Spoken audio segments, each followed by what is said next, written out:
জুবিন দাই মতাৰ কাৰণে আবেগিক হৈ গৈছিলো।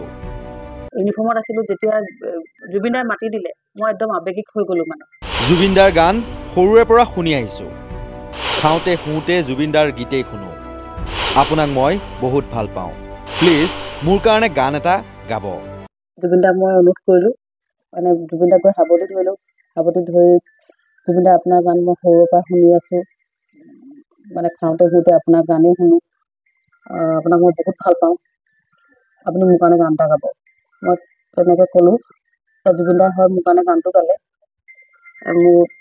মোৰ নামটো কৈ দিছোঁ মই, তেতিয়া জুবিন দাই মোৰ নামটো কৈ কিনি গানটো গাইছে।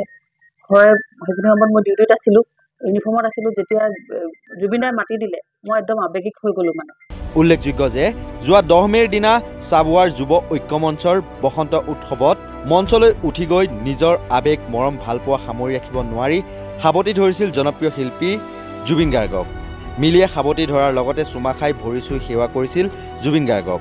তাৰ পৰিণতিতেই বিভাগৰ পৰা মিলিয়ে পালে নিলম্বনৰ পুৰস্কাৰ। তাৰ পাছতে এতিয়া ভাগি পৰিছে মিলিপ্ৰভা চুতীয়া। জুবিন দা সকলোৰে হিয়াৰ আমঠু। ইমান ৰাইজৰ আগত মোক মাতি দিয়াত আবেগিক হৈ পৰিছিলোঁ মই পাহৰি গ'লোঁ যে মই ডিউটিত আছিলোঁ। মোৰ ভুল হৈছিল, জ্যেষ্ঠসকলৰ ওচৰত ক্ষমা বিচাৰিছোঁ। সোনকালে যাতে মোৰ চাকৰিটো ঘূৰাই দিয়ে। মোৰ 2টা সন্তান আছে, ঘৰৰ একমাত্ৰ উপাৰ্জনকাৰী ময়েই। আবেগিক হৈ সংবাদ মাধ্যমৰ আগত এইদৰে ক'লে মিলিপ্ৰভা চুতীয়াই। ইউনিফৰ্মত আছিলোঁ যেতিয়া জুবিন দাই মাতি দিলে মই একদম আবেগিক হৈ গ'লোঁ মানে। আবেগিক হৈ গৈ মানে জুবিন দাক চবেই ভাল পায়, চবৰ হিয়াৰ আমঠু। আৰু এনেকে যদি জুবিন দাই ইমান ৰাইজৰ আগত মাতি দিয়ে তেতিয়াতো চবেই আবেগিক হৈ যাব। মই সেইখিনি সময়ত মানে পাহৰি গ'লোঁ যে মই ডিউটিত আছিলোঁ ইউনিফৰ্মত। ভুল হৈছে, মানে মোৰ ছিনিয়ৰো আছিলে তাত। মই এই সংবাদ মাধ্যমৰ যোগেদি মই ক্ষমা খুজিছোঁ যে মই সেইখিনি মানে ইউনিফৰ্মত কৰিব নালাগিছিলে। কিন্তু যিসকল মোৰ ছিনিয়ৰ আছিলে আৰু মোৰ এই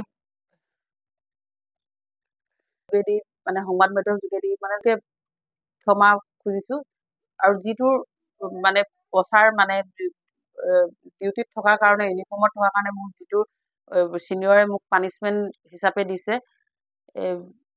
যাতে মোক আকৌ সোনকালে মোক চাকৰিটো কৰিবলৈ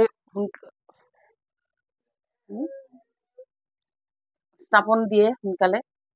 নহ'লে মোৰ 2টা ল'ৰা আছে, মই একমাত্ৰ উপাৰ্জনকাৰী মই মোৰ ঘৰখনৰ। মই কেনেকৈ চলিম, কি কৰিম? মই হাতযোৰ কৰি অনুৰোধ জনাইছোঁ প্ৰশাসনক, যাতে মোৰ যিটো শাস্তি হেৰি কৰিছিলে অকণমান মানে সোনকালে হেৰি কৰি দিয়ে যেন, মাফ কৰি দিয়ে যেন। ইপিনে মিলিপ্ৰভা চুতীয়াৰ নিলম্বনৰ পাছতে ছ'চিয়েল মিডিয়াতো সৃষ্টি হৈছিল মিশ্ৰিত প্ৰতিক্ৰিয়াৰ। তাৰ পিছতেই আজি ছ'চিয়েল মিডিয়াৰ জৰিয়তে প্ৰতিক্ৰিয়া প্ৰকাশ কৰি কণ্ঠশিল্পী জুবিন গাৰ্গে কয় এইদৰে।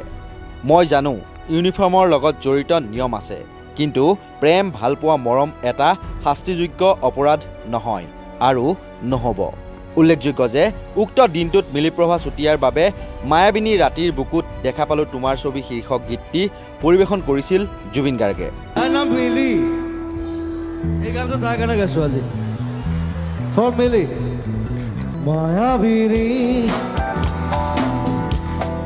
ৰাতিৰ বুকুত